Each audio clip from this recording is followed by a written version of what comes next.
Hola, buenas tardes a todos. Soy Marcela Restrepo, presidenta ejecutiva de la Fundación Foro Nacional por Colombia. Muchísimas gracias por acompañarnos en este primer conversatorio. Esta es una invitación, hoy es nuestra primera vez del lanzamiento de la iniciativa Democracia en Riesgo. Somos 11 organizaciones que hemos querido juntar esfuerzos para alertar de manera permanente sobre los riesgos que puede sufrir nuestra democracia en el marco de la acción pública que enmarca la pandemia. Nos acompañan en esta iniciativa Corfas, CINEP, Programa por la Paz, Podium, la Fundación Foro Nacional por Colombia, la Comisión Colombiana de Juristas, la Escuela Nacional Sindical, la Corporación Región, la Misión de Observación Electoral, la Corporación Viva la Ciudadanía, la Casa de la Mujer y Conciudadanía. 11 organizaciones de la sociedad civil que, de nuevo les cuento, quieren sumar esfuerzos para proteger nuestra democracia. Muchas cosas se ponen en riesgo en el marco de la pandemia. La salud, la economía, nuestros derechos también se ponen en riesgo. Por lo tanto, esta es una iniciativa que busca proteger esos riesgos. Hoy día es nuestro primer conversatorio. Vamos a estar entregando permanentemente unas alertas mostrando cuáles son los riesgos que tiene nuestra democracia y al mismo tiempo haciendo unos llamamientos tanto a la sociedad civil como el Estado para, como les digo, salir a cuidar esta democracia. Entonces, en este conversatorio vamos a conocer la iniciativa y hoy día, de una vez, van a recibir ustedes el primer llamamiento que le hacemos a las autoridades sobre lo que está pasando en relación a la pandemia. Y este primer llamamiento nos va a concentrar en el trabajo que tiene el Congreso de la República, puesto que ya sabemos que el 20 de julio inicia otro periodo. Entonces, bueno, en este momento es importante recordarle al Congreso cuál es el rol que debe tener para cuidar la democracia en tiempos de pandemia. Vamos a contar hoy entonces con nuestros colegas que nos van a acompañar a presentar estas alertas. Antes de empezar este conversatorio, quisiera darle el paso a la presentación de nuestra iniciativa a través de un pequeño video. Muchas gracias.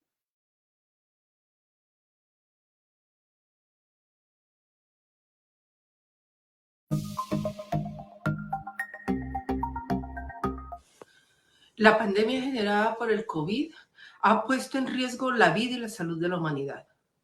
Para mitigar su propagación, los gobiernos han tenido que tomar una serie de decisiones que en algunos casos limitan y en otras incluso suspenden varios de los derechos y de las garantías. Nadie, absolutamente nadie, discute que estamos en una situación muy difícil, donde es necesario tomar medidas urgentes que permitan a los ciudadanos estar seguros. Sin embargo, en un Estado social y democrático de derecho, los derechos y las garantías fundamentales no pueden nunca suspenderse, ni siquiera en las situaciones más extremas. En una democracia, el poder y los derechos de la ciudadanía ni se ceden ni se enajenan.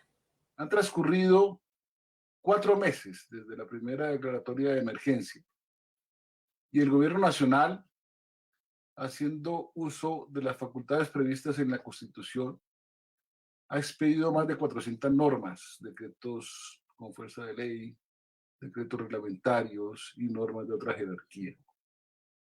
No ha acudido al Congreso a tramitar ley alguna, prefiriendo prorrogar la emergencia. Y no ha realizado ningún esfuerzo para escuchar de la ciudadanía sus inquietudes y propuestas.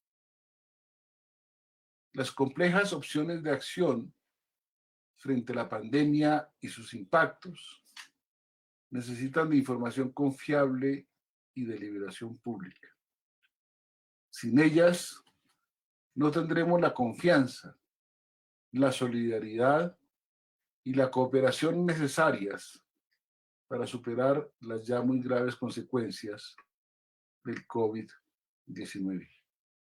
Preocupadas por el surgimiento de algunas acciones autoritarias por parte del gobierno nacional, varias organizaciones sociales hemos acordado vigilar y llamar la atención sobre los riesgos y las afectaciones a los derechos y garantías democráticas en medio de la pandemia del COVID-19.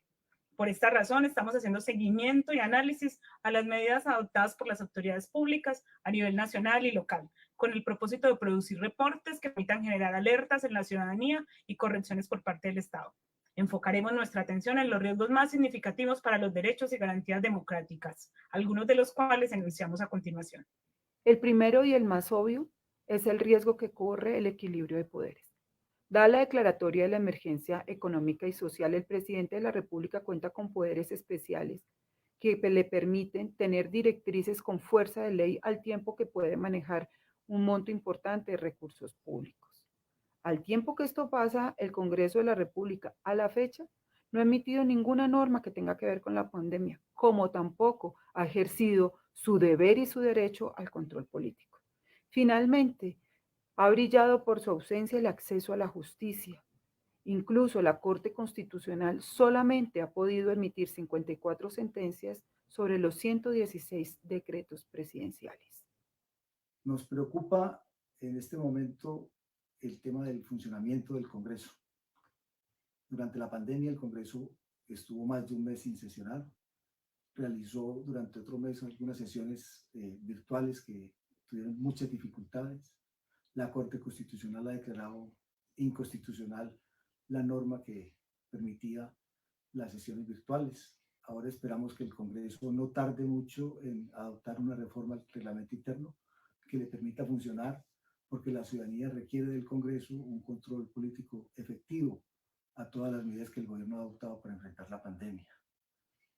Esta situación de funcionamiento precario del Congreso afecta gravemente a la democracia, tanto a las labores de la oposición política como a las labores de todos los partidos políticos que podrían estar contribuyendo a que se mejoren o a que se adopten con rapidez las medidas necesarias para afrontar la pandemia. Igualmente nos preocupa el desequilibrio entre competencias y recursos que existe entre las autoridades locales y las autoridades nacionales. A los alcaldes y a los gobernadores se le han trasladado muchísimas competencias para enfrentar la pandemia, pero cuentan con muy pocos recursos y capacidades para lograrlo. Ese desequilibrio puede estar generando grandes afectaciones a los derechos de los ciudadanos. Nos inquieta que se pretende enfrentar los retos de la pandemia limitando las garantías y el ejercicio de varios derechos democráticos, generando regresividad en materia de derechos sociales como la salud, el trabajo, la vivienda, la educación, entre otros, profundizando desigualdades y acrecentando el número de personas en pobreza y vulnerabilidad. Creemos que es importante llamar la atención sobre los crecientes casos de violencia contra las mujeres y el incremento de los feminicidios, así como evaluar las diferentes respuestas de las autoridades. Algunas normas no tienen una relación directa con la atención de la pandemia, que debe concentrarse en fortalecer el sistema de salud, prevenir el contagio y atender a los sectores de la sociedad más afectados con el aislamiento obligatorio, lo que podría constituir una desviación de poder.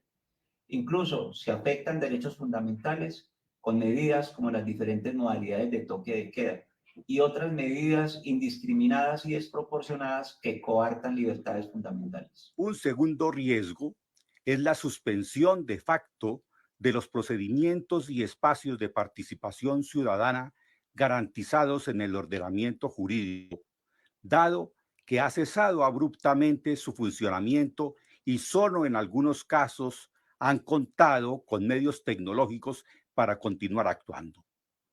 Nos preocupa la afectación a la participación ciudadana en la discusión y adopción de los planes de desarrollo local y el aplazamiento indefinido de algunos procesos electorales, por ejemplo, juntas de acción comunal, los consejos municipales de la juventud y en algunas elecciones atípicas de autoridades locales. Nos alarman algunos comportamientos desproporcionados de la fuerza pública frente a algunos infractores de las medidas de aislamiento y con las personas que están protestando y reclamando asistencia social y condiciones básicas para su supervivencia en medio de esta emergencia sanitaria como la actual. Pensamos que vale la pena protestar, asegurando condiciones de bioseguridad y que si bien el derecho a la protesta no está ni ha sido prohibido por la legislación, se limita y prácticamente desaparece por la vía de los hechos que estamos viviendo. Un tercer riesgo es la afectación a la protección de los datos personales, dado que tanto el gobierno nacional como varios gobiernos locales han adoptado una serie de disposiciones que incluye el uso de tecnologías, donde la ciudadanía proporciona información sobre su localización, situación de salud e identificación, sin tener total claridad sobre cuál será el uso de dichos datos. Además, a esto se suma la preocupación por las facultades que se han otorgado a particulares, como establecimientos de comercio, conductores de servicio de transporte, entre otros, para que puedan requerir información personal. Nos preocupa la normalización de un Estado que extrema la vigilancia y el control sobre la ciudadanía, con todos los riesgos que eso trae para las libertades. Un cuarto riesgo está relacionado con el acceso a la información pública. Trasegar en medio de la incertidumbre que genera la pandemia requiere de estar muy bien informados. Las autoridades públicas están obligadas a darnos todos los datos, toda la información clara, veraz y oportuna para que podamos tomar las mejores decisiones. ¿Por qué estamos aislados? ¿Por qué no nos podemos mover? Cada una de estas decisiones deben estar lo suficientemente argumentadas y sustentadas para poder presentarse al escrutinio público y estar dispuestas a la deliberación pública. Y queremos una deliberación pública enmarcada en escenarios de rendición de cuentas, no en monólogos de las autoridades públicas. Para nosotros hoy día representa una gran alerta todas estas, digamos, tensiones en la entrega de información entre el nivel nacional y local. Y también tenemos muchísima preocupación con la cantidad de recursos públicos que se están utilizando y que nos informen cuál es la eficiencia, dónde se están invirtiendo estos recursos. No acceder a la información pública es un obstáculo para la garantía del ejercicio de nuestra ciudadanía, incluyendo los ejercicios de participación ciudadana y el ejercicio tan necesario hoy día como es el control social. En momentos extraordinarios como este es cuando más importante, urgente, es vivir la ciudadanía. Por eso hacemos un llamado para que todos los ciudadanos y las ciudadanas conozcamos nuestros derechos, ejerzamos nuestros derechos y las garantías que establece la Constitución. Para ello, los invitamos a todas y a todos, para que conozcamos los decretos expedidos por el Ejecutivo, para que los revisemos, para que veamos si están cumpliendo con los estándares democráticos de la Constitución del 91, que veamos cómo ha venido actuando el Congreso, sus bancadas, si se están dando garantías a la oposición, garantías a la protesta, si las elecciones que se van a realizar cumplen los diferentes estándares para que los ciudadanos puedan asistir con tranquilidad a votar, para que los candidatos puedan hacer sus campañas, si hay control social, si hay consultas, si hay información, acceso a la misma, sobre todo de manera oportuna, a vigilar el uso de los datos personales de los diferentes aplicativos que para hacer frente al COVID se nos ha puesto en diferentes ciudades, municipios. Si la voz ciudadana se está escuchando en medio de esta emergencia sanitaria. Los invitamos a todos a que veamos si se está haciendo rendición de cuentas, a que exijamos la rendición de cuentas y si hay deliberación, si nuestra voz se puede escuchar, a exigir que nuestra voz se escuche. Si no actuamos como ciudadanos en momentos críticos como este, pues obviamente la democracia se va a poner en riesgo. Nos negamos a aceptar que se asuma esta pandemia como una guerra con ejércitos, con héroes, batallas y pérdida de derechos. Estamos convencidas de que podremos asumir este gran desafío si nos enfocamos en el cuidado, en cuidar y cuidarnos como humanidad y como sociedad. Y para lograrlo, debemos, entre otras cosas, impedir que en la pandemia se afecte la democracia. Hacemos un llamado a que juntas cuidemos y defendamos la democracia y a que exijamos al gobierno nacional una rendición de cuentas clara y oportuna sobre todo lo que está haciendo para enfrentar la pandemia, sobre los recursos que está invirtiendo para ello, pero también al Congreso de la República para que ejerza el control político, tanto todas sus bancadas y todos los partidos políticos que hacen presencia allí, y pueda mejorarse la acción del Estado frente a la pandemia.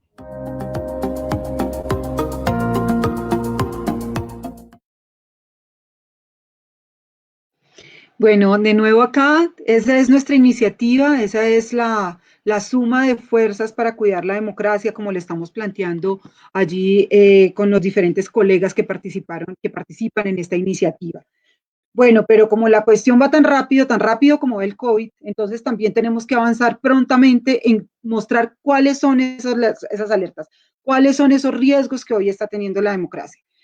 ¿Y qué mejor momento para arrancar hablando del Congreso? El 20 de julio se instalan las nuevas sesiones del Congreso. Entonces, bueno, pues es importante que aprovechemos esta oportunidad para ver qué es lo que ha hecho o ha dejado de hacer el Congreso en el marco de la pandemia. Una de nuestras principales autoridades públicas, una de las instancias de representación del poder político democrático más importante que podemos tener nosotros, pues está en nuestro Congreso.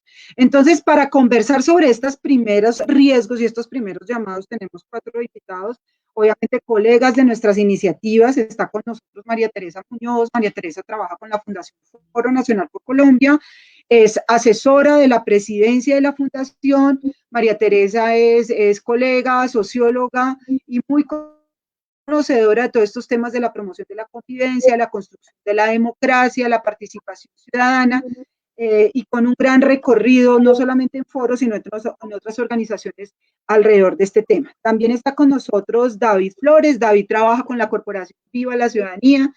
David es abogado de la Universidad Nacional de Colombia, además especialista de la Universidad Javeriana en temas relacionados con gobierno, y además está esperando pues ya casi terminar su maestría en esta misma universidad.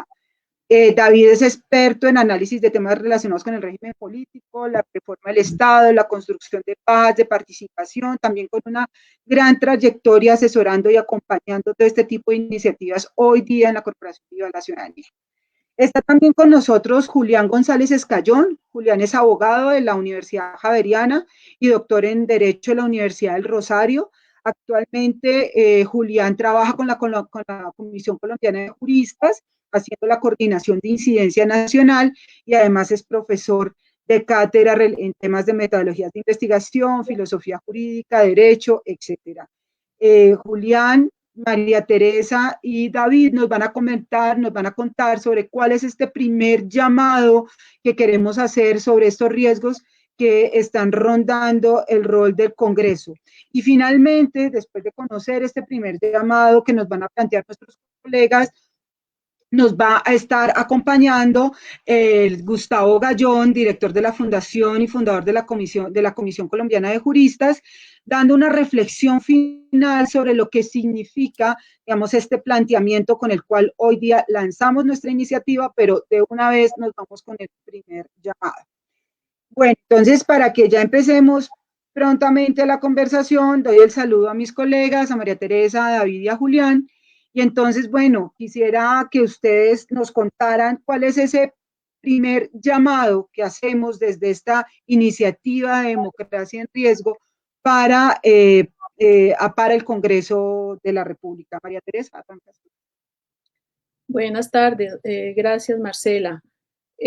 Bueno, les contaré en primer lugar que estas alertas, digamos, que queremos presentarles ahora, las vamos a ir haciendo, como se dice, a la limón entre David y yo. Entonces, creo que va a ser una forma también interesante de ir intercalando distintas miradas sobre los temas que nos están preocupando en este momento, específicamente sobre la lectura que hacemos del cuál ha sido el papel del Congreso. Como hemos visto en el video que pasó hace un momento y que hace referencia al llamamiento general de esta iniciativa, el hecho de que muchos gobiernos estén adoptando las medidas de excepción que están en el marco de sus constituciones y los ordenamientos jurídicos para adoptar medidas inmediatas frente a la crisis que ha desatado la pandemia en los diversos países, es digamos, un uso o una acción usual, digamos, de los gobiernos, pero que sin embargo, y que está dentro del marco de las constituciones y las leyes, pero que sin embargo hay unos riesgos importantes y unos llamados de alerta importantes también en diversos países del mundo sobre que los mandatarios tiendan a utilizar de forma desproporcionada estos poderes, digamos, excepcionales o sin límite de tiempo, y con esto se pueden generar graves afectaciones al Estado de Derecho, a la división de poderes y un recorte masivo de derechos civiles y sociales, entre otros. En el caso de Colombia, la declaratoria del estado de emergencia coincidió con el inicio del periodo de sesiones ordinarias del Congreso y mientras el Ejecutivo Nacional, digamos, aplicó inmediatamente las facultades extraordinarias que le otorga la Constitución y la ley para enfrentar esta situación de pandemia, el Congreso, en contraste, comenzó a reunirse formalmente por medios virtuales casi un mes después del inicio de la legislatura. En términos generales, entonces, no tramitó ninguna ley orientada a la pandemia, no modificó ninguna de las normas que expidió el gobierno, no ejerció su función de control político, mientras hubo una gran avalancha de medidas emitidas por el Ejecutivo Nacional, e incluso algunas de esas medidas no estaban directamente relacionadas con la atención de la pandemia. La ley colombiana contempla la posibilidad de hasta 3 prórrogas del estado de excepción. El presidente Duque ya utilizó una, por lo cual el celo democrático debe ser mayor, pues la tendencia a concentrar el poder en el Ejecutivo evidentemente puede romper el equilibrio de poderes y que garantizan el Estado social y democrático de derecho. El Congreso de la República no puede renunciar de ninguna manera a ejercer el poder del control político ni a cerrar las posibilidades de convocar a un debate amplio y pluralista sobre la forma como se está regulando la vida social y política del país en un momento como este. Aunque se requieren medidas inmediatas, porque la velocidad creciente del contagio del COVID es grande, las medidas de prevención no pueden eliminar el papel de otros poderes públicos y mucho menos marginar a la ciudadanía de participar en los asuntos que les conciernen directamente. Lo que vamos a presentar ahora es respondernos a un conjunto de preguntas de entrada que hemos hecho y que nos identifican o nos permitieron identificar 5 alertas que son las que nos proponemos presentarles y que ponen en riesgo la democracia. Nos preguntábamos qué papel jugó el Congreso en la segunda parte de la legislatura que acaba de concluir en el contexto de la pandemia en 2020. Nos preguntamos si el Congreso ha sido fiel al mandato que le ha otorgado a los electores para actuar en representación de la ciudadanía y también si ese es el papel que demandamos las ciudadanas y ciudadanos de un Congreso deliberante en esta coyuntura que refleja el cabal respeto a los derechos y libertades que sustentan nuestra democracia. Entonces, le doy la palabra a David para el primer riesgo. María Teresa, muchas gracias. Muy buenas tardes para todos y todas, para las personas que nos están viendo en este primer foro de las alertas en defensa de la democracia que vamos a presentar. Efectivamente, la primera alerta que tenemos que poner en la discusión pública es que el Congreso no hizo uso de las facultades especiales que también tienen el marco de los estados de emergencia. Y esto es muy importante que quede claro. Existe una creencia en la opinión pública de que solamente el Ejecutivo tiene una serie de poderes para ejercerlos durante la declaratoria de un estado de emergencia, y eso no es así. El Congreso también tiene unos poderes muy importantes, ya vamos a describir cuáles son, pero lo que hay detrás de eso es un elemento supremamente importante, y es el siguiente, y es que nuestro diseño institucional, consagrado en la Constitución del 91, para equilibrar y mantener las cargas en el sistema de pesos y contrapesos, permite que en un estado de emergencia como el que ciertamente estamos viviendo y que nadie niega, el Ejecutivo tenga unos poderes para operar y moverse más rápido, pero que también el Congreso lo pueda hacer, ¿cierto? Para que no haya un poder que pues pueda estar por encima de otros. Y lo que hemos encontrado es que efectivamente el Congreso no hizo un uso efectivo de los poderes que tienen en el marco de esta emergencia, que son ¿cuáles? El primero de ellos es autoconvocarse. Dice claramente la Constitución Política Colombiana de que si en medio de un estado de emergencia no se encuentra reunido el Congreso, el Ejecutivo no lo convoca, el Congreso fácilmente puede convocarse para que asuma evidentemente su papel en el marco de la conjuración de una crisis tan grave como la que estamos viviendo. Y pues efectivamente esto no sucedió, no ocurrió, como tú ya bien lo mencionabas, pues ocurrió casi un mes después y con muchas dificultades.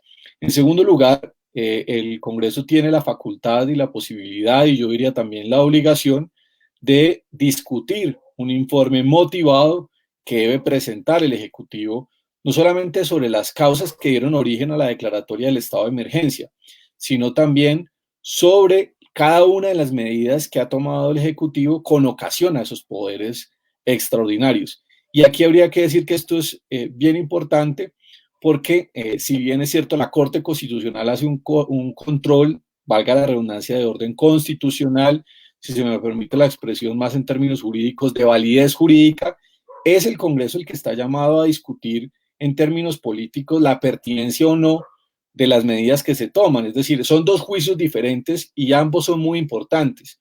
Y lo que vimos realmente, y eso lo vamos a desarrollar más adelante, es que esto no ocurrió de la mejor manera. Y en tercer lugar, tiene una facultad supremamente importante y es la posibilidad de modificar los decretos que sean emitidos con ocasión del estado de emergencia. Bien sean estos de materia de temas que ordinariamente competen al Congreso, estos los puede modificar en cualquier momento. Y aquí viene un elemento muy importante: los decretos que emita el Gobierno Nacional con temas que son ordinariamente,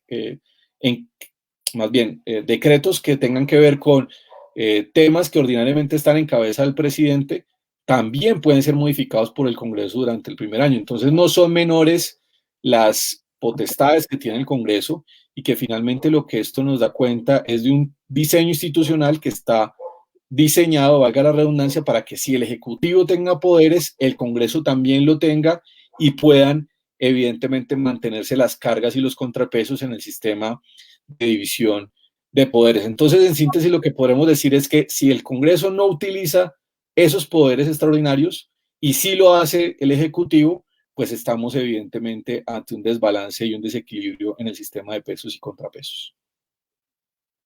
Muy bien. Ahora, volviendo al tema del inicio tardío de las sesiones, esa es la segunda alerta que quisiéramos presentar. De forma gráfica, podríamos decir, el Ejecutivo va en jet y el Congreso en carruaje. Porque, como ya hemos dicho, en efecto, el Congreso se tardó demasiado tiempo en empezar y mucho más en iniciar las funciones constitucionales formalmente. Y esto tuvo consecuencias en el necesario contrapeso y control político de las decisiones del Ejecutivo, y a la necesidad de instalar con más fuerza en el ambiente político y la pluralidad de voces, y especialmente las voces ligadas a la oposición política, y también mermó aún más la confianza ciudadana en esta institución democrática tan importante que es el Congreso. Incluso con la potestad que le da la Constitución de autoconvocarse, el Congreso inició sus discusiones, aunque no necesariamente las funciones, el 12 de abril, 27 días después de la fecha que se había previsto, que era el 16 de marzo para el inicio formal, y 26 días después de la declaratoria del primer estado de emergencia del presidente Duque. De hecho, cuando el Congreso empieza, el Ejecutivo ya llevaba por lo menos 56 decretos expedidos, y muchos de ellos sobre temas trascendentales y ciertamente también bastantes controversiales en materia de garantías de derechos, de manejo de recursos públicos, de afectación de libertades civiles. Podemos decir en términos coloquiales entonces que el Ejecutivo iba a 1000 en un jet, pero el Congreso fue bastante lento, parecía avanzando en un carro primitivo, en un carruaje. Entonces preocupa de manera importante esa demora, porque estuvo fundamentada en una controversia con apariencia jurídica sobre la posibilidad o no de desarrollar sesiones virtuales. A su vez, sobre la supuesta necesidad de que existiera un decreto con fuerza de ley del presidente que le permitiera al Congreso funcionar por mecanismos distintos a las sesiones presenciales. Eso se le hicieron saber al presidente de la República, el presidente del Congreso, el senador Livio García, y el secretario general de la corporación, Gregorio El Hach, en una carta que le enviaron al mismo presidente el 26 de marzo. Posteriormente, como lo ratificó la Corte Constitucional en un pronunciamiento reciente, la necesidad de un decreto ley justamente para autorizar las sesiones virtuales va en contravía del principio de división de poderes y de la autonomía con la que cuenta el Congreso para establecer sus propias reglas de funcionamiento. Bien, la tercera alerta que queremos dejar el día de hoy es que el control político fue uno de los grandes afectados. Y fue afectado en 3 dimensiones. La primera de ellas tiene que ver con el informe motivado que debe presentar el Ejecutivo ante el Congreso, como lo establece la Constitución Política del país. Pues bien, vemos que lastimosamente ese informe no se discutió de una forma plural, de una forma que garantizara la instalación de voces ciudadanas en el debate público y que garantizara, entre otras cosas, la participación proporcional del conjunto de los partidos políticos.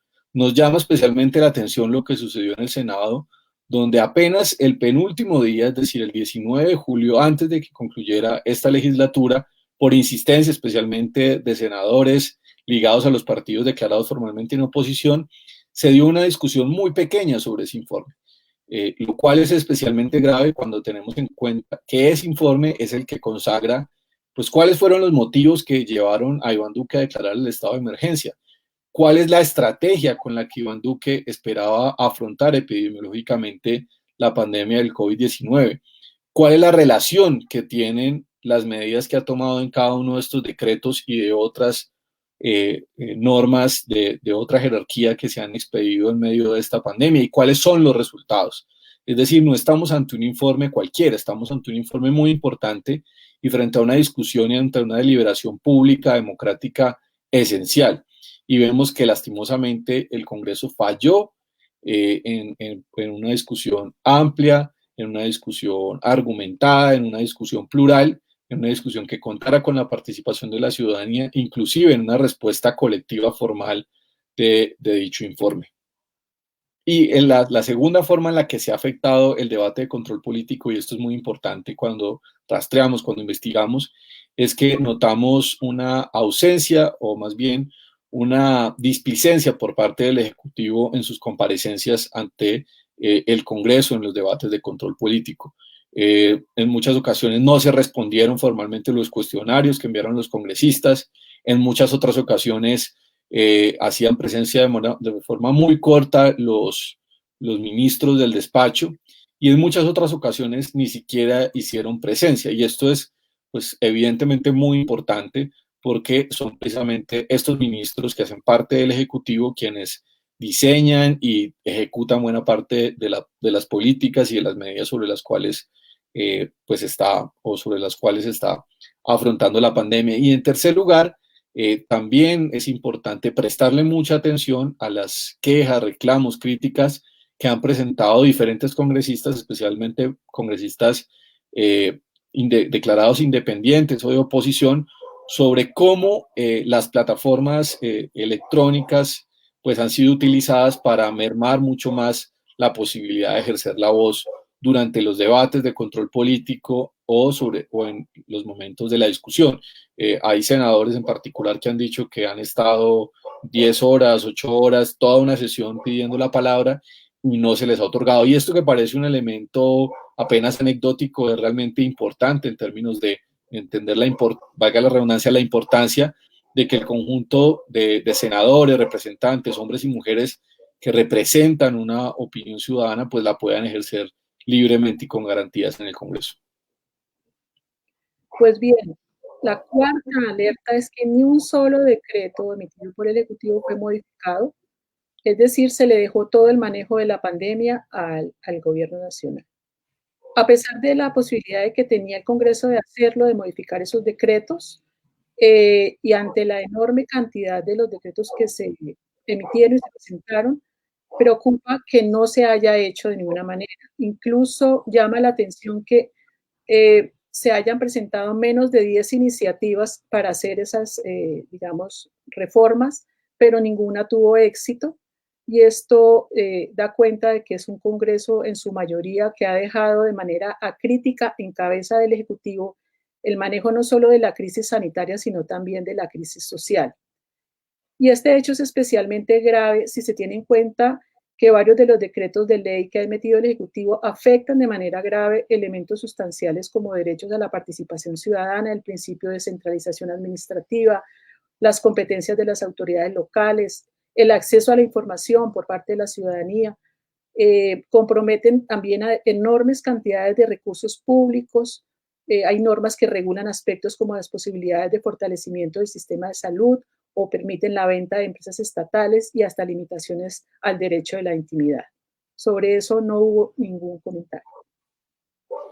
Bien, la quinta y última alerta que queremos dejar el día de hoy sobre el funcionamiento del Congreso está relacionado con que lastimosamente encontramos un Congreso desconectado de la realidad que está viviendo el país en el marco de la pandemia.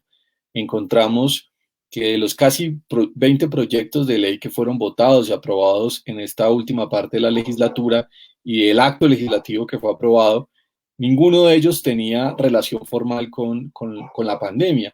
Y esto nos parece pues especialmente grave cuando tenemos y estamos afrontando como país una de las crisis sanitarias, sociales y económicas más grandes de nuestra vida republicana. Estamos en unas tasas históricas de desempleo, estamos con sistemas de salud hoy muy frágiles, con tasas muy grandes de ocupación de las unidades de cuidado intensivo, estamos en unas cifras de estancamiento económico ciertamente graves y en una discusión política también sobre la vigencia de las libertades y de los derechos democráticos que tenemos como sociedad en el marco de esta pandemia. Entonces es ciertamente preocupante, ciertamente criticable también que en medio de una de las peores crisis económicas, sanitarias y sociales que estamos viviendo como país, el Congreso de la República no haya aprobado ni una sola ley, ni un solo acto legislativo encaminado a hacerle frente a esta difícil crisis que estamos viviendo. Entonces, frente a este panorama, también nos preguntamos qué espera la ciudadanía del Congreso. Y pues en un Estado social y democrático de derecho, por definición, la ciudadanía tiene un rol activo en la democracia, no solamente eligiendo a los representantes, sino también participando activamente a través de mecanismos e instancias de participación, expresando su voz en escenarios públicos, colectivos, interviniendo en decisiones que afectan sus vidas, también ejerciendo control y veeduría ciudadana sobre las decisiones y respecto de la actuación de quienes desempeñan funciones públicas. En consecuencia, necesitamos un Congreso deliberante que haga uso de sus funciones constitucionales y legales y en el marco de un estado de excepcionalidad que sesione sin perder más tiempo, que permita el debate, que dé voz a todos los sectores y de manera especial a la oposición, que evalúe los efectos diferenciales de los decretos sobre la población en condiciones de pobreza y pobreza extrema, que ejerza control político, el que le corresponde para proteger el equilibrio de poderes en una democracia. También creemos que debe elaborar alternativas a las propuestas del gobierno en atención a las afectaciones diferenciales y desproporcionadas en los sectores más vulnerables para enfrentar la pandemia, que convoque a la ciudadanía para alimentar el debate público, porque esta pandemia no es solo un asunto de los gobernantes y legisladores, compete a la ciudadanía que delegó una parte de su poder en quienes deben servirle para garantizar a toda la población una vida digna, libre de hambre y miseria, pero también libre del temor a que se ponga en riesgo la democracia. Bien, son 5 llamados muy puntuales, ya los venía diciendo María Teresa. El primero es que llamamos a que el Congreso funcione sin dilaciones, que en la legislatura que está por comenzar asuma prontamente sus funciones, empiece a discutir proyectos, actos legislativos, hacer control político, en fin, que asuma, digamos, la labor que constitucionalmente están llamados y que se concentre especialmente en medidas que le permitan al país superar la difícil crisis que estamos viviendo en este momento.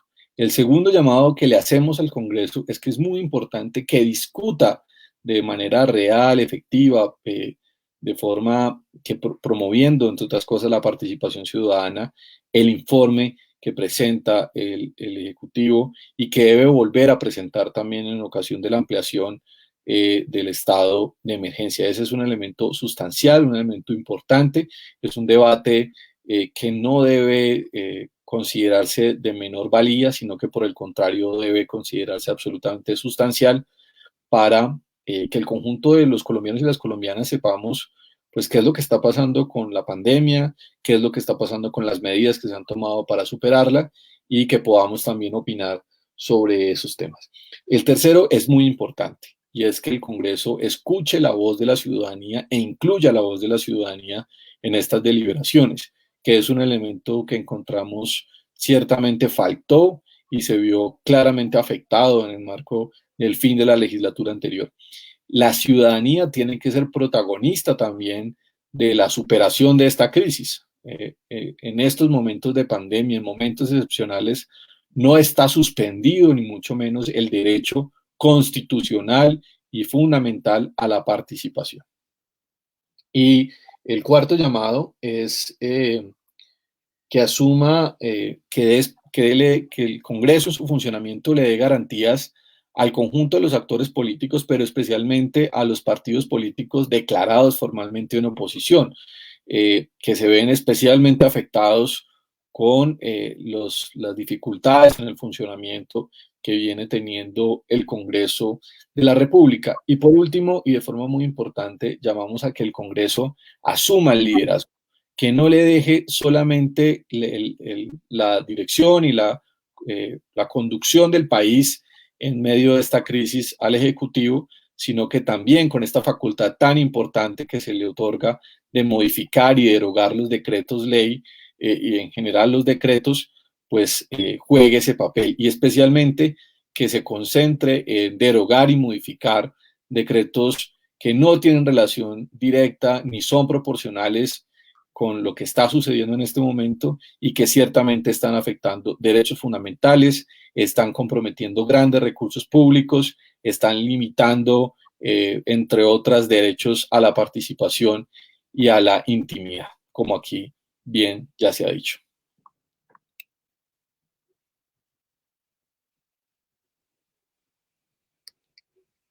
Y a David, la cuestión es muy clara. Este asunto de luchar contra el COVID, de proteger la vida, la salud, las instituciones y la democracia no es solamente un asunto de los gobernantes, es también un asunto de la sociedad civil. Y por eso es tan importante lo que nos va a contar Julián, del trabajo que has venido haciendo de seguimiento, de cuáles han sido esas intervenciones ciudadanas, porque los ciudadanos también quieren decir algo frente a estos decretos. Entonces, claramente no hemos sido invitados, pero afortunadamente aparece un diseño institucional que permite que nos metamos. Entonces, le doy la palabra a Julián de la Comisión Colombiana de Juristas para que nos cuente cómo es que han venido, digamos, en torno a qué se han dado estas intervenciones ciudadanas, que claramente además es una posibilidad que afortunadamente, repito, tenemos en el diseño institucional colombiano para que los ciudadanos puedan respaldar o impugnar estas normas. Bueno, Marcela, muchas gracias y muchas gracias. Un gran saludo a todos y todas pues, que nos acompañan en este momento, en esta reflexión que pues sube de relevancia cada vez más, ¿no? Yo solo, digamos, quiero hacer un ejercicio rápido, comentarles en general sobre 4 decretos de la primera emergencia.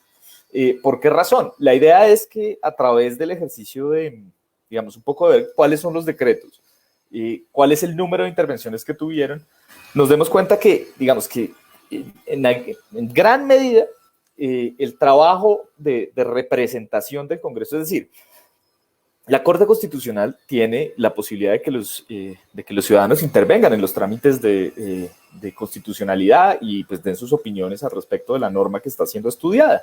Y esa efectivamente, como Marcela bien decía, pues es fundamental, es un ejercicio democrático, es, digamos, es una forma de ejercer derechos pues fundamentales también. Y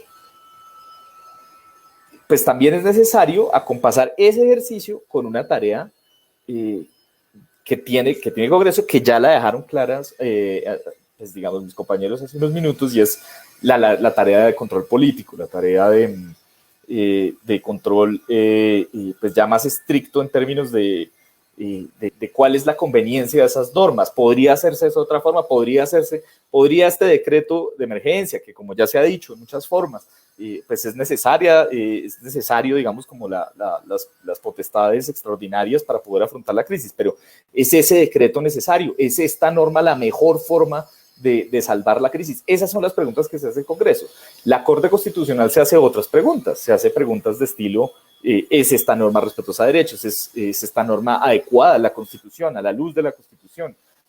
Entonces, digamos, hay toda, es como una protección doble y a falta de una, pues hay, digamos, por supuesto hay otra que podría verse recargada y eso, digamos, ese es el ejemplo un poco que quiero trabajar con ustedes el día de hoy. Voy a ir voy a tomar los 4 que más recibieron intervenciones durante la primera emergencia y empiezo con la que recibió 42 intervenciones, que fue el decreto 491. La Corte Constitucional ya se pronunció al respecto en la sentencia C-242 de 2020, que pues el texto de la sentencia todavía no existe, pero sí está el comunicado del 9 de junio de este año, donde la Corte efectivamente en el artículo 12 declaró inconstitucional la norma excepcional por una razón, y es que ya lo mencionaba David hace poco, y es debe ser el Congreso, de acuerdo a la Corte Constitucional, de acuerdo a nuestra Constitución, de acuerdo pues, a sus principios y sus reglas, la que se dé su propio reglamento y la que modifique el reglamento para poder sesionar. No puede ser el gobierno nacional. La Corte, digamos, hay un párrafo particularmente, pues, digamos, que me parece importante del comunicado de prensa, donde pues, se están explicando por qué declararon inconstitucional el artículo 12 del decreto 491. Dice, la Corte Constitucional reparó en las importantes funciones que ejerce el Congreso de la República como entidad representativa en un régimen constitucional, como escenario de pluralismo y garantía de participación de las minorías y de la oposición, como expresión del principio democrático y como mecanismo de control político, especialmente en estados de excepción. Funciones todas que no pueden quedar libradas a la reglamentación unilateral expedida por el gobierno nacional, órgano que a pesar de la amplia legitimidad democrática que lo fundamenta, carece de representatividad de la pluralidad de la nación en su conjunto. A mí me parece que ese es, digamos, la Corte Constitucional en ese párrafo dice, digamos, tiene muy claro, lo dice con sus letras, lo dice de fondo, no puede, no debe ser el Ejecutivo quien haga ciertas tareas. En una democracia, el poder representativo recae en el Congreso y no puede esa tarea dejarse exclusivamente en manos pues, de uno de los poderes, porque eso pues, desbarajusta los mecanismos de control. Entonces, esa intervención recibió ese decreto, recibió 42 intervenciones, o sea, 42 ciudadanos, entidades, organizaciones de la sociedad civil decidieron intervenir en ello.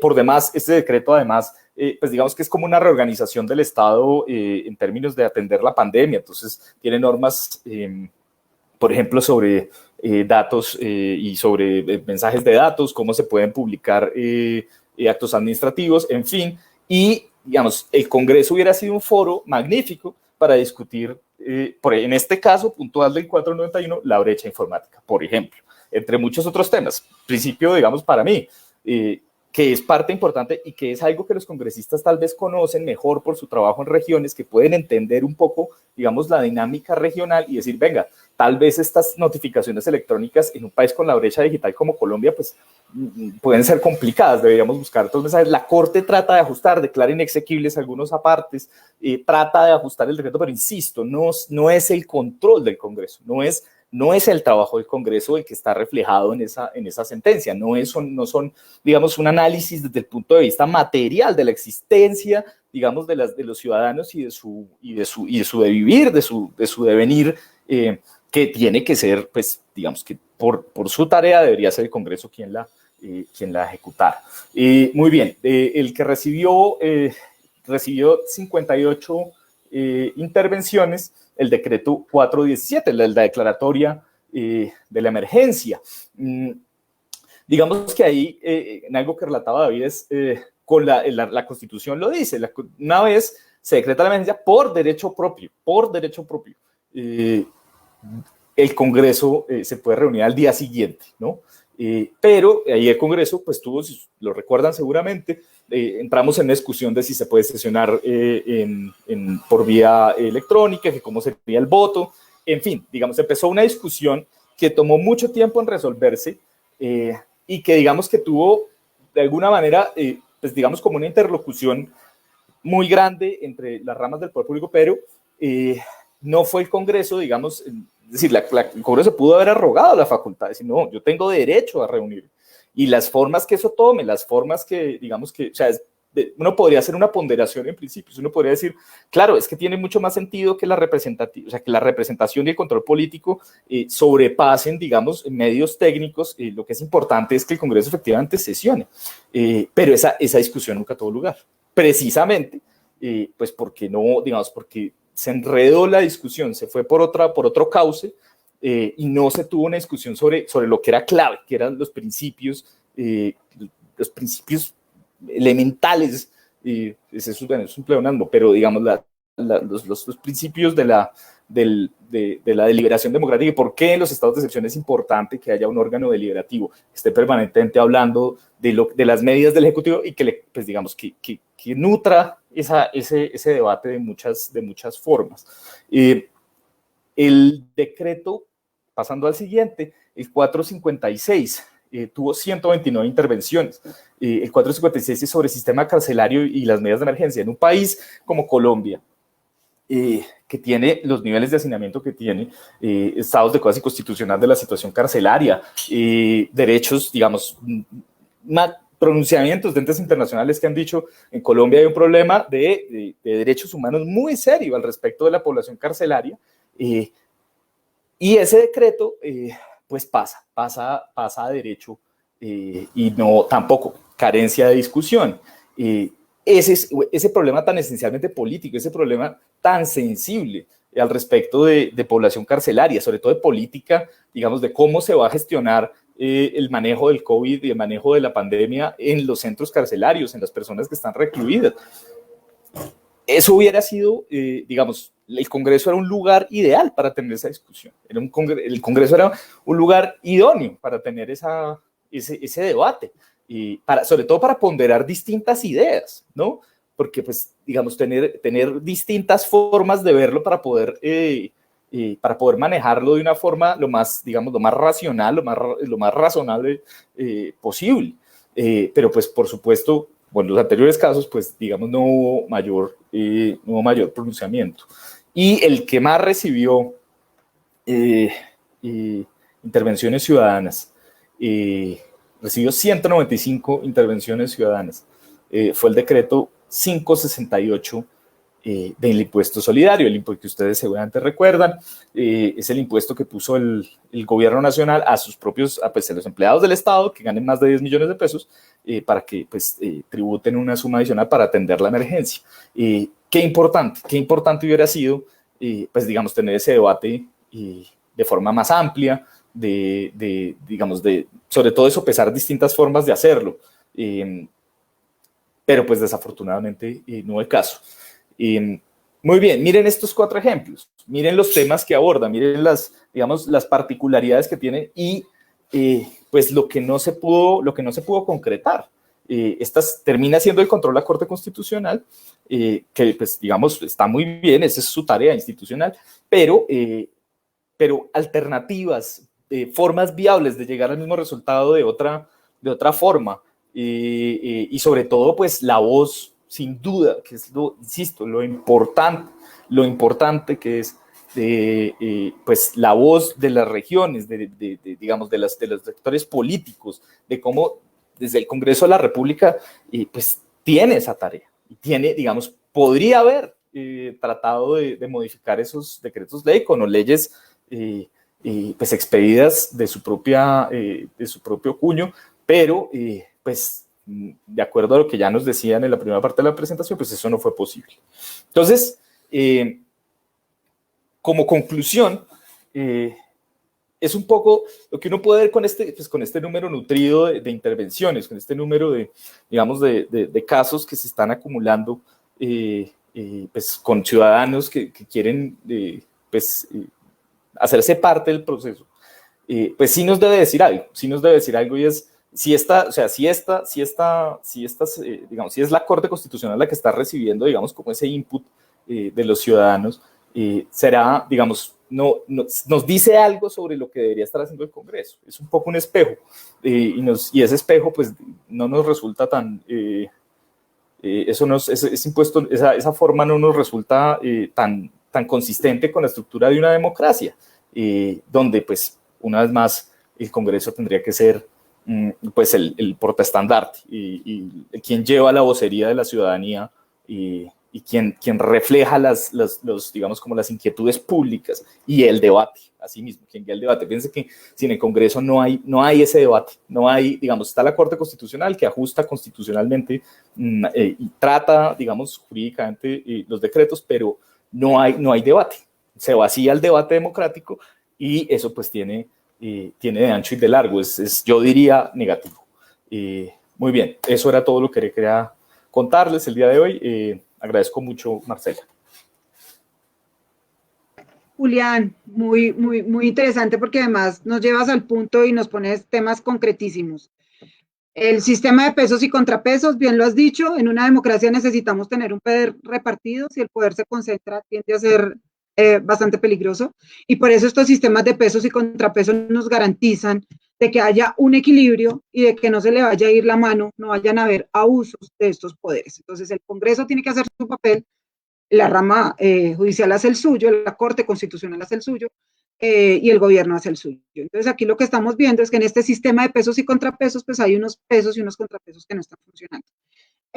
Para seguir conversando sobre estos temas y sobre estas alertas que estamos poniendo sobre la mesa, quiero darle la palabra a Gustavo Gallón, director de la Comisión Colombiana de Juristas, para que nos dé su reflexión, digamos, un poco de 360 grados sobre lo que significa este primer llamamiento que hacemos desde la Alianza Democracia y Riesgo. Gustavo, ¿se nos fue? Ya. Okay.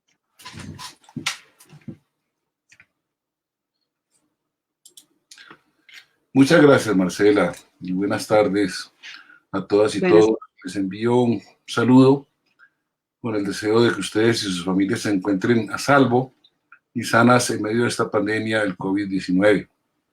Agradezco su presencia en este espacio que nos invita a reflexionar sobre los efectos que la actual emergencia ha tenido y tendrá en nuestro orden político y jurídico. Tras las importantes reflexiones y análisis de las y los panelistas, María Teresa Muñoz, David Flores, Julián González y de Marcela Restrepo, es claro que el Congreso de la República tuvo un papel poco destacado en las emergencias decretadas por el presidente de la República. El Congreso se concentró en el acto legislativo que modificó la Constitución para permitir la cadena perpetua en relación con agresores sexuales de niños, niñas y adolescentes, y en el debate sobre la renta básica, que en su momento contó con 3 iniciativas distintas que lamentablemente no llegaron a concretarse en una ley.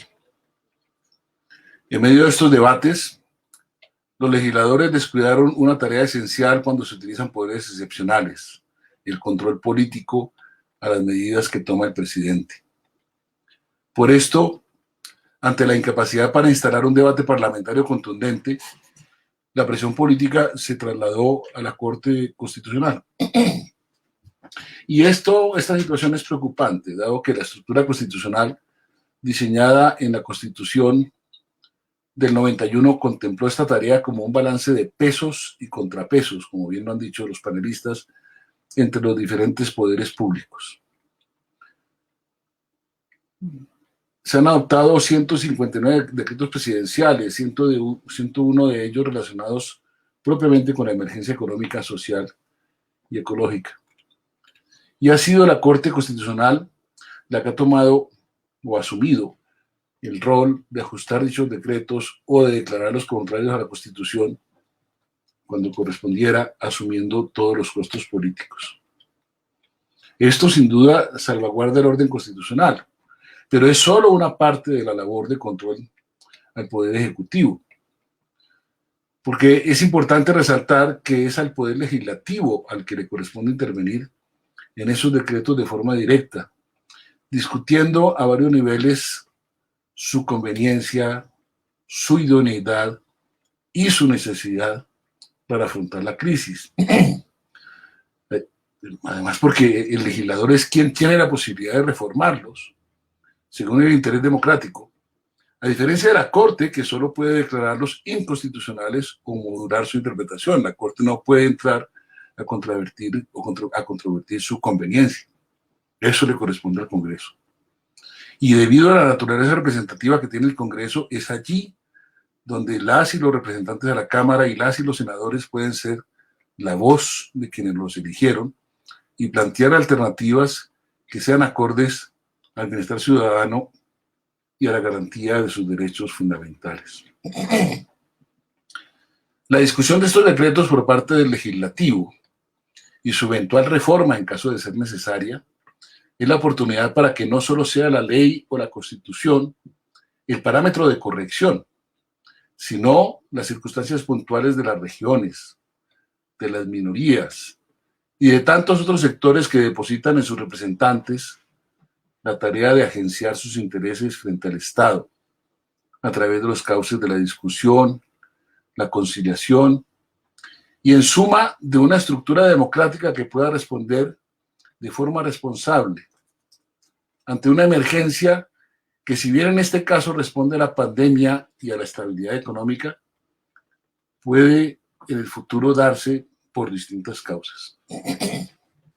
Y es precisamente este punto, el de las oportunidades que se dejaron de aprovechar en esta ocasión, el que debe servir como guía para saber qué exigir de nuestros representantes en el futuro.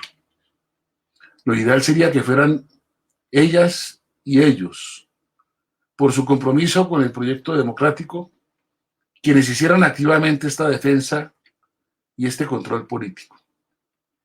Sin embargo, el aprendizaje nos invita a pensar en el rol que tenemos como ciudadanos de una democracia. La ciudadanía también debe cumplir un papel en la discusión pública y acercarse de la forma en que sea posible a sus representantes para transmitirles su inconformidad con las medidas o las dificultades que éstas causan a sus electores. No son solo parte de una democracia las instituciones y las personas que desempeñan estos cargos, sino también quienes sienten los efectos de las medidas excepcionales en el día a día y que, de no ejercerse, crean el riesgo de marchitar la democracia y convertirla en una estructura sin alma. Cabe recordar que la política no culmina en el Congreso, pero sí se inicia en nuestras voces. Por esto, la iniciativa Democracia en Riesgo, con la que hemos dado inicio a esta reflexión, tiene el propósito de avivar los espacios que esta nueva cotidianidad nos ha hecho olvidar, para sortear los obstáculos que nos impone esta nueva forma de vida y de relacionarnos políticamente. Únicamente queremos proponer algunas preguntas usando la herramienta del debate público, hacernos presentes y aportar al diálogo y ojalá a la construcción colectiva.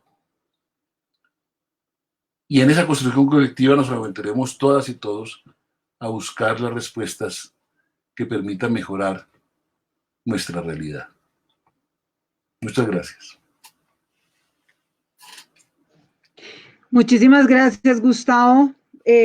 Muy obviamente importante y además que redondea todo esto que hemos venido planteando en este primer conversatorio de la iniciativa Democracia en Riesgo.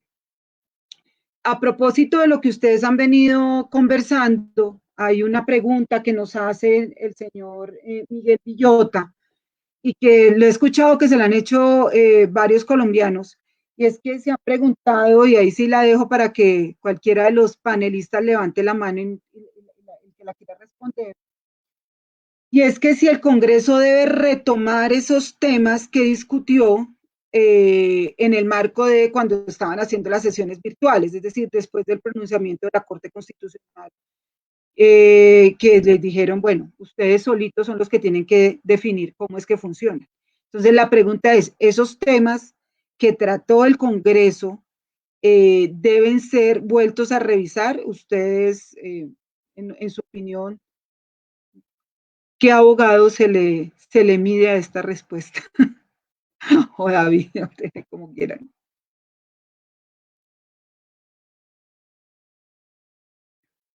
de uno en uno.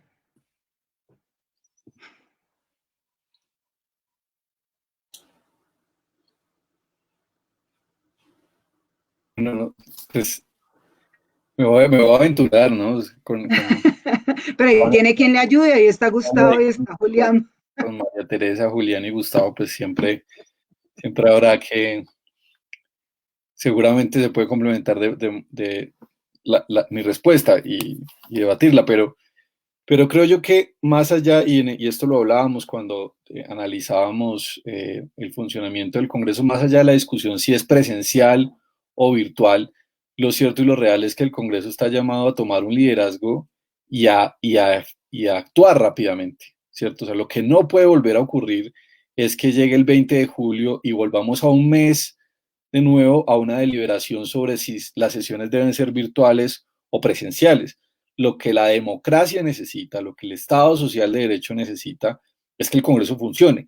Ya ellos determinarán si eso es mejor de forma virtual, semipresencial o presencial. Es un debate, digamos, más de orden político, sobre el cual cada uno de nosotros o nosotras podrá tener una opinión en concreto. Yo soy más partidario de unas sesiones presenciales o semipresenciales, pero más allá de eso, creo que el debate de fondo y la idea de fondo está en que la mesa directiva del Congreso, de tanto del Senado como de la Cámara y el Congreso en su conjunto, pues debe asumir que también pues tiene una responsabilidad política, constitucional y legal en medio de esta crisis y que debe funcionar y que debe hacerlo de forma oportuna, de forma efectiva y debe garantizar también pues, la voz no solamente de los partidos de oposición, sino también de la ciudadanía como ese foro de liberación democrática que es tan importante. Ya sobre si se deben o no discutir los mismos temas, pues ya es una discusión más formal y política. En lo formal uno diría pues que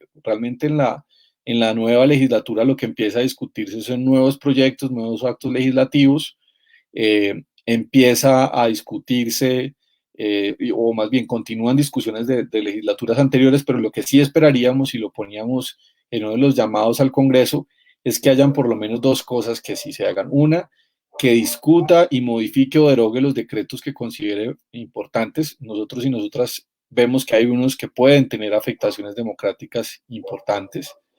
Y dos, pues que los proyectos de ley y actos legislativos que presenten las diferentes bancadas desde sus diferentes opiniones políticas este 20 de julio pues estén en sintonía ciertamente con la grave crisis que vive el país. Ok, David, pero si te interpreto bien el señor que nos hace la pregunta, es si los temas que trató el Congreso en el marco de estas sesiones virtuales tienen que volver a ser revisadas, es decir, si las decisiones que tomó el Congreso en el avance de los proyectos que venía discutiendo, tiene que volver a revisarlos, es decir, ¿valen o no valen? Es un poco la pregunta que nos hace la persona. Sí, Julián, gracias.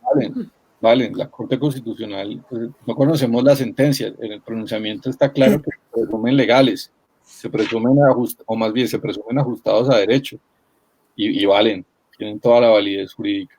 Y Julián, Okay. complementar. Julián, ¿quería plantear algo? Sí, en la misma línea de lo que decía David.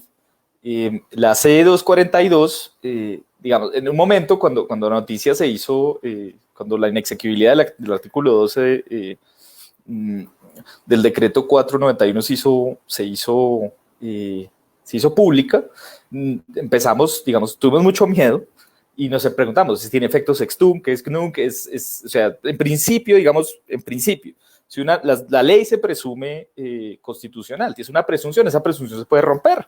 Y si se rompe esa presunción, entonces significa que la ley nunca fue constitucional. Entonces, en principio, lo que sucedería es que todas esas normas se caerían. La Corte dijo, no, esta sentencia no causa efectos hacia atrás, sino de acá en adelante, por lo que ya, digamos, les comentaba en el primer momento, y es...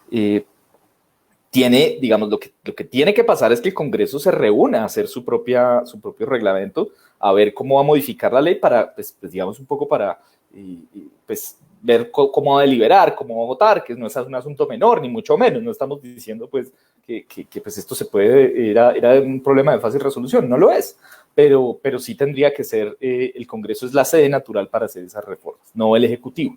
Entonces, en ese caso, pues ya resumiendo, sí, digamos, las normas las leyes que se aprobaron en este periodo tienen validez, pero no, el llamado de la Corte Constitucional es para que sea el Congreso quien haga sus propias modificaciones.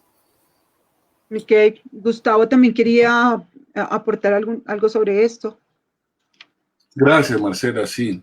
Permítame recordar brevemente que este país ha sido gobernado a través de estados de excepción durante mucho tiempo, y eso creó también durante mucho tiempo la idea de que el gobierno, el ejecutivo, el presidente, era el encargado de manejar las cosas.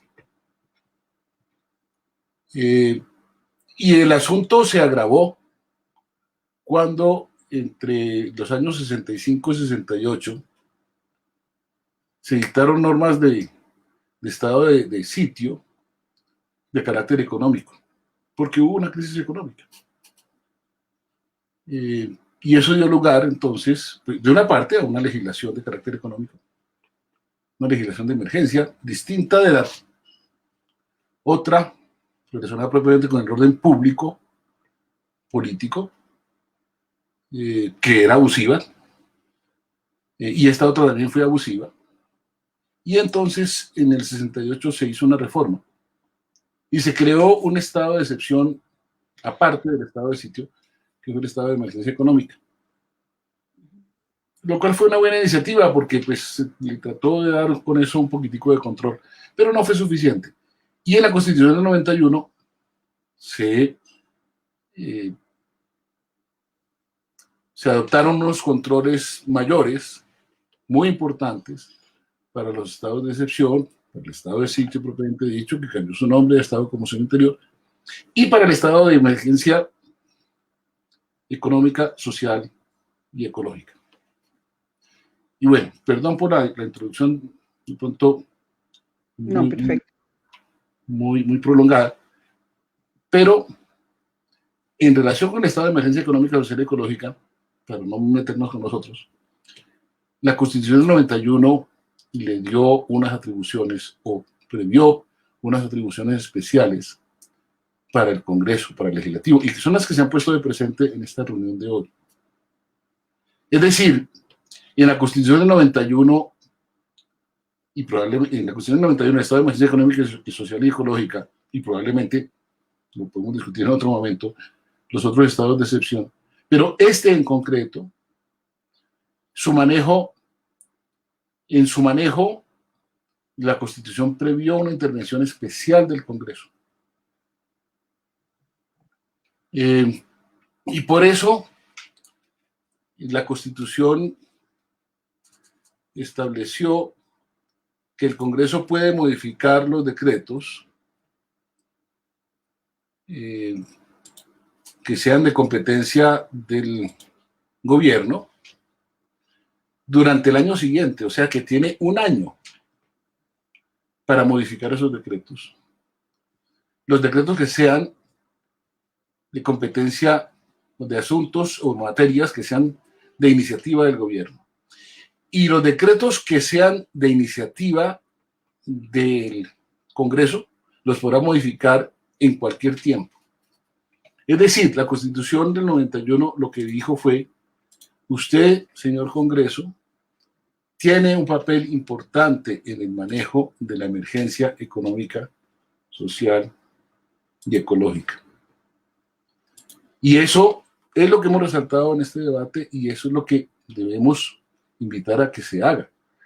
Hasta el momento el presidente, con sus intervenciones en televisión todos los días y todo este tipo de cosas, ha ido creando la idea de que él es el gerente de la emergencia.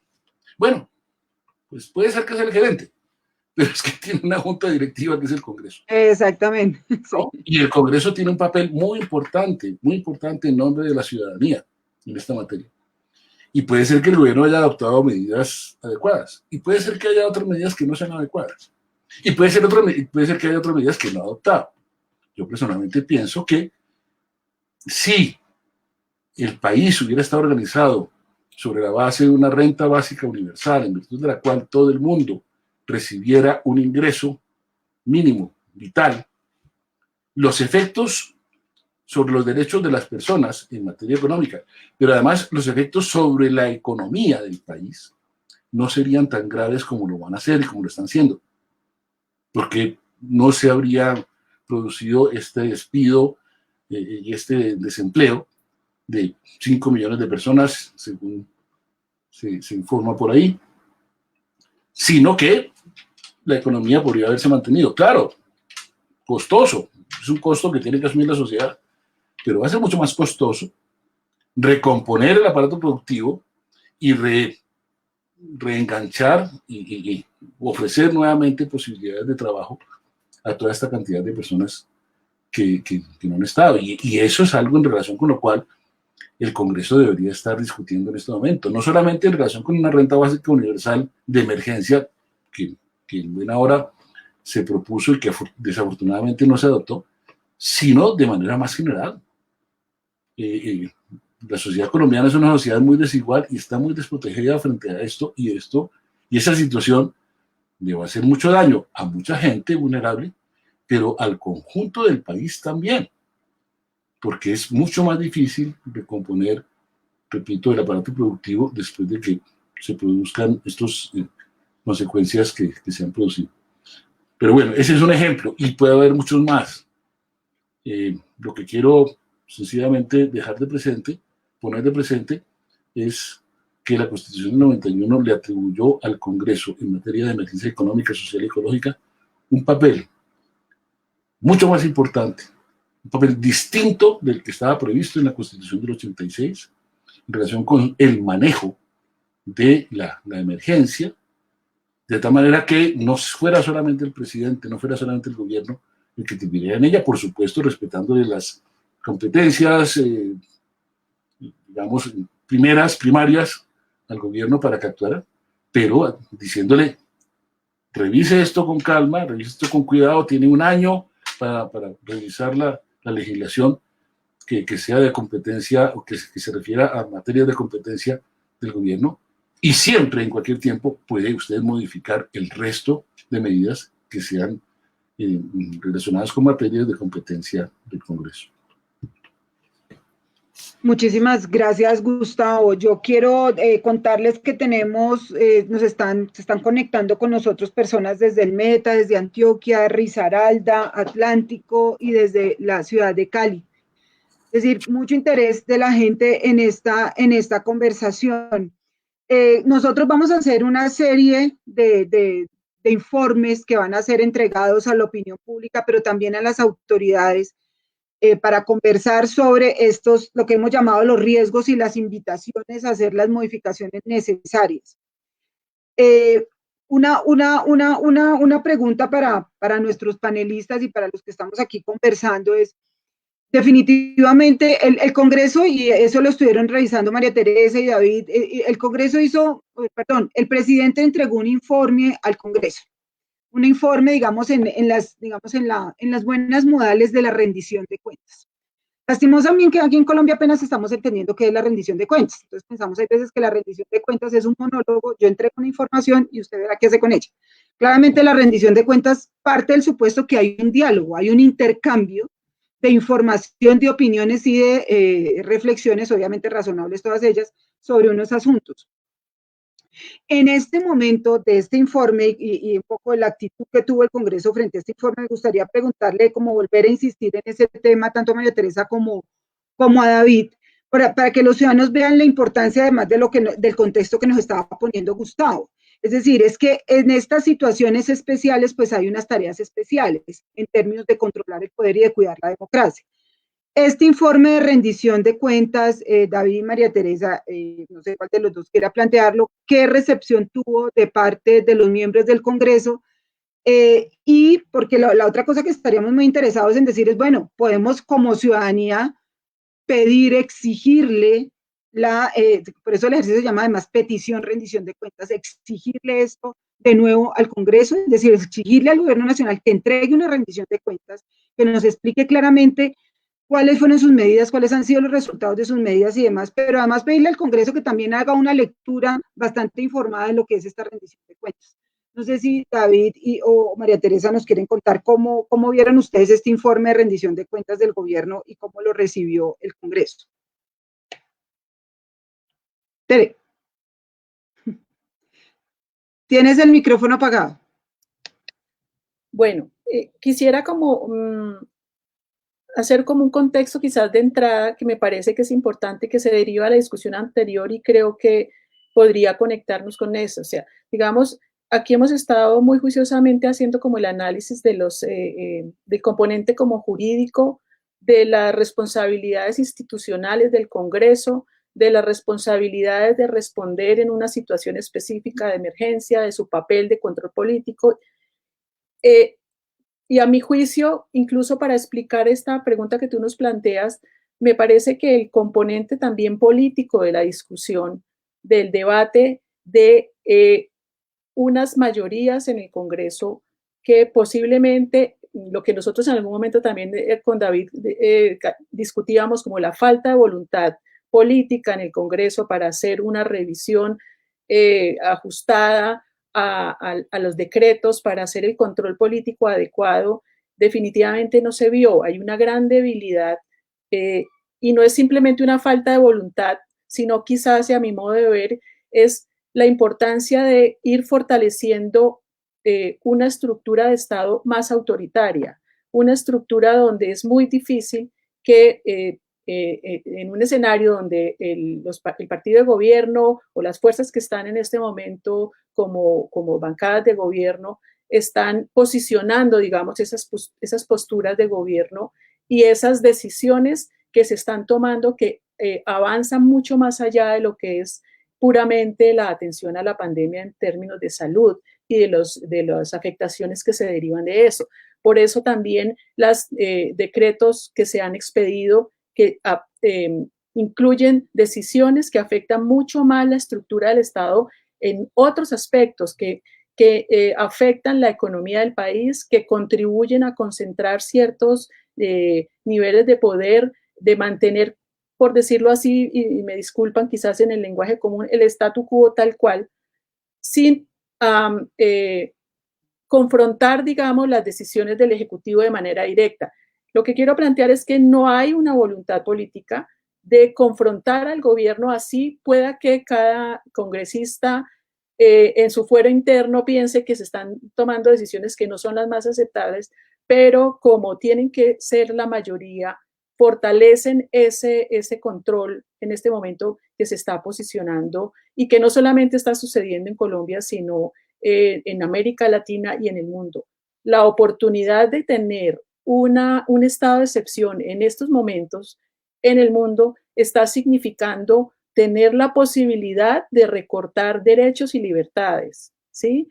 Y hay argumentos, digamos, que contribuyen a esa posibilidad de hacerlo. Es decir, hay una disyuntiva entre el miedo y la democracia, una disyuntiva, por supuesto, a mi juicio falsa, o entre el miedo y la salud, a mi juicio también una disyuntiva falsa. Entonces, hay un escenario bastante adverso para que en el mejor de los escenarios y con la voluntad de, digamos, de un marco constitucional y legal que podría brindarnos garantías, a mi modo de ver, realmente no hay esas condiciones para que eso sea posible, mientras no haya, en ese caso, la intervención ciudadana fortalecida para presionar porque se escuche la diversidad de voces en el país. Lo que estamos viendo y lo que aquí se ha planteado también es eso. Nos estamos acostumbrados, Gustavo nos lo señalaba, a que tenemos un presidente que es el gerente y es el único que tiene voz y es la única voz que escuchamos. Entonces, pareciera que todas esas decisiones son incuestionables. En el Congreso no parece que haya voluntad de contradecir, por lo menos por las mayorías, esa voz.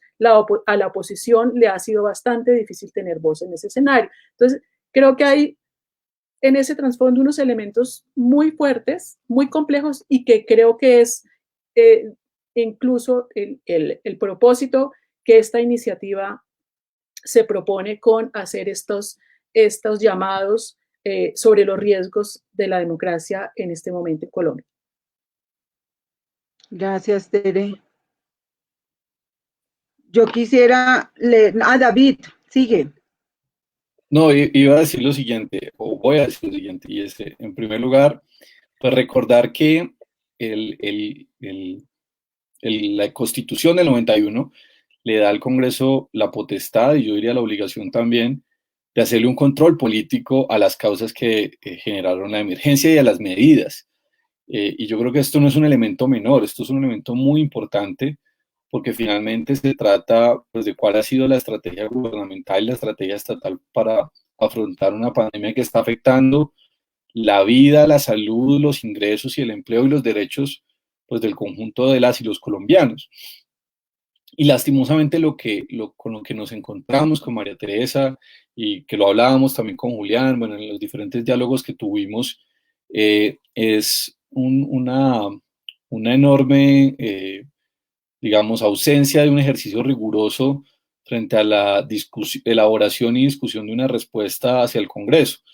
Y en clave, por ejemplo, de lo que tú decías, Marcela, si tú entras hoy a la página del Senado o entras hoy a la página de la Cámara de Representantes, y yo invito a que cualquier ciudadano que lo quiera hacer lo haga, no va a encontrar de forma fácil una respuesta formal del Congreso al informe de Iván Duque. Y para no hablar solamente del Congreso, hablando también del Ejecutivo, si tú entras a la página de la Presidencia, si buscas, digamos, no encuentras de forma fácil cuál fue el informe que le presentó Duque al Ejecutivo. Estos documentos deberían ser centrales, deberían ser de difusión masiva, deberían ser parte de una discusión y una deliberación democrática en el Congreso como expresión de la representación de la pluralidad del país y también, por supuesto, de expresiones de participación ciudadana que no necesariamente pasan por los partidos políticos.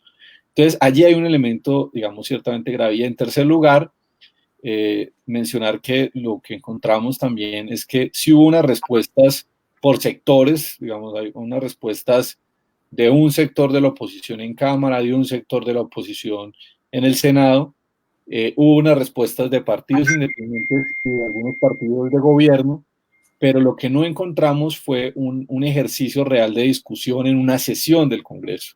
No encontramos una respuesta formal del Congreso, así encontráramos las dos o tres visiones que se encontraran, porque uno entiende evidentemente que hay unos partidos, y eso es parte de la deliberación y de la democracia y de la pluralidad, pues que hay unos partidos que se declaran oposición, otros en independencia y otros son partidos de gobierno, pero ni siquiera, y lo resaltábamos en el documento, hubo una sesión formal donde se pudiera discutir ampliamente pues el informe y las respuestas a ese informe, lo cual pues evidentemente deja mucho que desear en términos de la importancia de responder ese informe y de la deliberación democrática de un tema tan importante. Marcela. Muchísimas gracias. Señor Gustavo. Brevemente, yo no conozco el informe que el gobierno presentó al Congreso, pero lo que he leído, o lo que he escuchado, es que el gobierno pegó los decretos y los envió al Congreso. Y los decretos tienen unos considerandos y asumió que con esos considerandos ya estaba hecho el informe. Dicho sea de paso, se ha asumido por parte de este gobierno y también por la alcaldía la maña de ser unos considerandos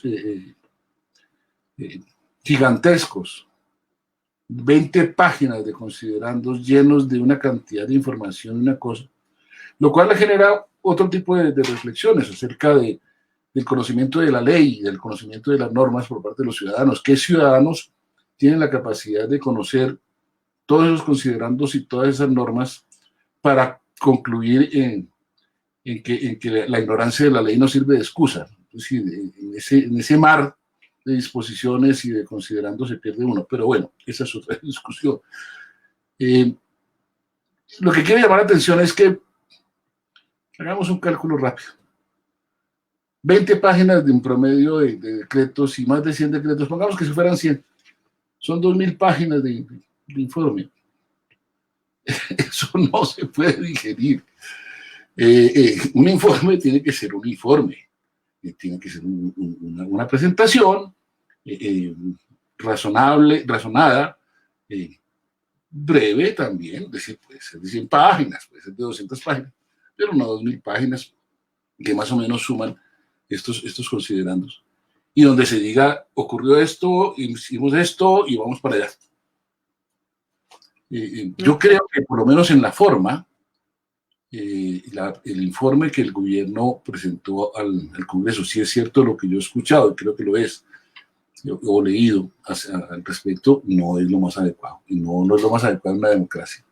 Debe haber una presentación razonable, repito, de cierta concisión, en donde el gobierno someta a consideración del Congreso los diversos elementos expresados en forma comprimida, concisa,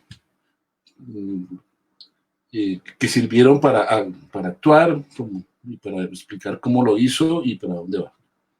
Quisiera llamar la atención acerca de ese aspecto. Es un aspecto probablemente de forma, pero no es menor, porque es que así quien puede debatir con semejante cantidad de palabras y de páginas y de cosas. Sí, no, Gustavo, y además teniendo en cuenta que Colombia, como somos un país que cumplimos muy bien la letra, tiene unos diseños institucionales muy claros sobre cómo se rinde cuentas, tanto en la ley, en el Estatuto de Participación Ciudadana, como en los diferentes diseños de política pública que se han hecho. Y ahí está claro cómo se hace un informe de rendición de cuentas, los tiempos y qué se busca, porque tiene que haber simetría en la información. Si yo vengo y rindo cuentas de algo que usted ni siquiera conoce de lo que yo estoy contando, pues usted lo único que va a hacer más o menos es escuchar. Entonces, ese es un punto fundamental y no es solamente un punto de forma, es un punto de forma que si se lo llevan por delante, pues acaba con el proceso político que significa la rendición de cuentas. Hay una pregunta para terminar, porque nos estamos pasando de la hora, y es que dice lo siguiente: ¿hasta dónde es viable acudir a instancias internacionales y que surta una demanda ante la gestión pública, trato de interpretar, frente a la pandemia, en tema, digamos, en las decisiones que han tomado en torno a asuntos laborales, fiscales y demás? Nos pregunta alguien que nos está escuchando, que nos está viendo en este momento. Menos mal tenemos un poco de... Es un abogado. Julián, gracias. Sálvanos. No, hay muchos y muy buenos. Pero, no, a ver, digamos, para que eso sucediera tendría que configurarse una infracción del Estado colombiano frente a un instrumento de derecho internacional, de una forma además, pues, con su actuar o con la disposición directamente. Digamos que en general, y pues así, digamos, yo por supuesto no podría decir así al rompe que no se ha roto ninguna norma de tratado internacional. Sin embargo, creo que este tipo de, digamos, de coyunturas como estados excepcionales y la forma en la que los estados sortean los estados excepcionales son del fuero interno de cada estado y dependen mucho de la forma en la que se desarrollen y en la que sucedan. Claro, por supuesto, si el estado dijera entonces, pues estoy poniendo un ejemplo, poco salido de toda lógica, pero supongamos que el Estado dice, no, lo que hay que hacer es, por ejemplo, con la población carcelaria, ponerlos a todos en el mismo lado, en Gorgona, y como antes, hacemos otra vez otra prisión como Gorgona y ponemos a toda la población carcelaria allá. Listo, ahí podríamos ver, bueno, acá puede haber un trato inhumano, aquí puede haber un trato cruel, aquí podemos ver, digamos, como claramente que hay el Pacto de San José se está rompiendo, o que, digamos, como que crea la posibilidad de la jurisdicción internacional de intervenir. En general, los decretos no plantean esas circunstancias, tratan de resolver de una manera o de otra, la emergencia. Sin que haya, digamos, esa infracción concreta, pues es muy complicado. E insisto, este tipo de problemas como las emergencias que se crean al interior de los países, en este caso pues está todo el mundo en esa emergencia, pero en concreto en Colombia, pues ha tomado medidas que uno podría juzgar adecuadas, inadecuadas, pero habría que, es decir, se necesita que se cristalice en algo muy concreto. No, digamos, no es posible, no es, o por lo menos no es sencillo, llegar ante una corte internacional y decir mi estado solucionó de una forma inadecuada el problema del COVID y generó unas afectaciones, por lo tanto lo llevo a juicio. por malas decisiones políticas. Eso no tiene, digamos, sería difícil encuadrarlo.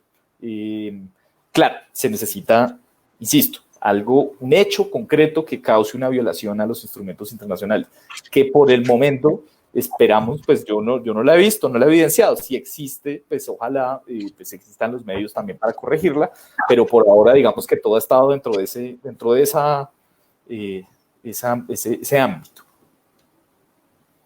Gracias, Julián. Bueno, ya para terminar, les Marcela, quiero... Señor. Para complementar lo que acaba de decir Julián brevemente, yo diría que la respuesta es sí, es viable, pero depende de que se identifique una decisión o una disposición que sea contraria a los pactos internacionales, que sea la Convención Americana de Derechos Humanos o el Pacto Internacional de Derechos Civiles y Políticos u otras convenciones internacionales sobre derechos humanos.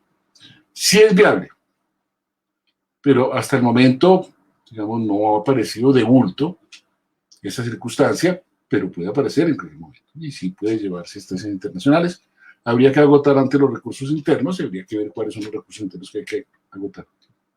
Pues la respuesta sería sí es viable.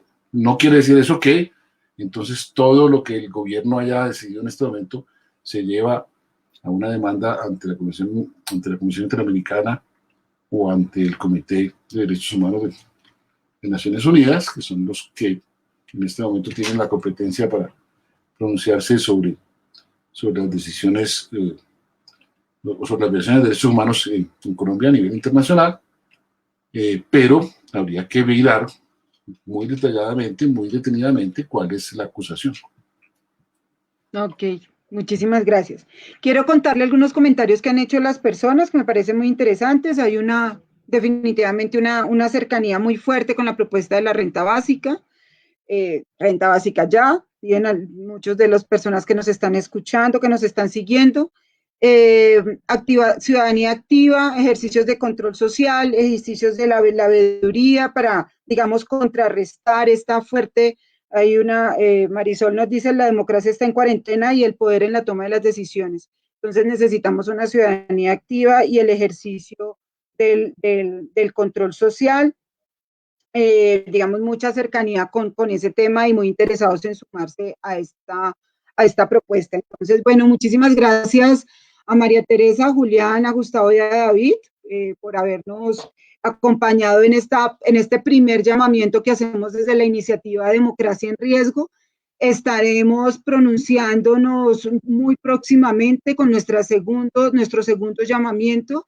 Este segundo llamamiento tiene que ver con un análisis y una revisión ya al interior de los decretos. Vamos a ver estos decretos que digamos que se propusieron desde el gobierno nacional, cómo pueden poner en riesgo nuestra democracia en diferentes temas, en participación ciudadana, en acceso a la información, en lo que tiene que ver con el equilibrio de poderes. Ya no solamente ver este juego Poder Ejecutivo y Congreso, sino ya meternos dentro de los decretos y ver dónde estos decretos hay que ponerle unas banderitas rojas y tenemos que estar muy alertas, no solo nosotros, sino los señores del Congreso, el Ministerio Público, los órganos de control y obviamente toda la sociedad civil que tiene que estar muy cercana a esto. Este llamamiento que nosotros hacemos hoy tiene un documento, un pronunciamiento, ustedes lo pueden encontrar en cada uno de los sitios web de las organizaciones que hacen parte de esta iniciativa, como la leíamos al inicio de la jornada. Tenemos esta Corfas, está el CINEP, Podium, la Fundación Foro Nacional por Colombia, la Comisión Colombiana de Juristas, la Escuela Nacional Sindical, la Corporación Región, la Casa de la Mujer con Ciudadanía, la Corporación Viva la Ciudadanía y la Misión de Observación Electoral. Ahí en las páginas web de las entidades ustedes van a encontrar el pronunciamiento, el primer llamamiento que tenemos hoy sobre un Congreso en deuda y un gobierno muy activo. Entonces, muchísimas gracias por habernos acompañado en esta primera jornada y que tengan un buen resto de tarde.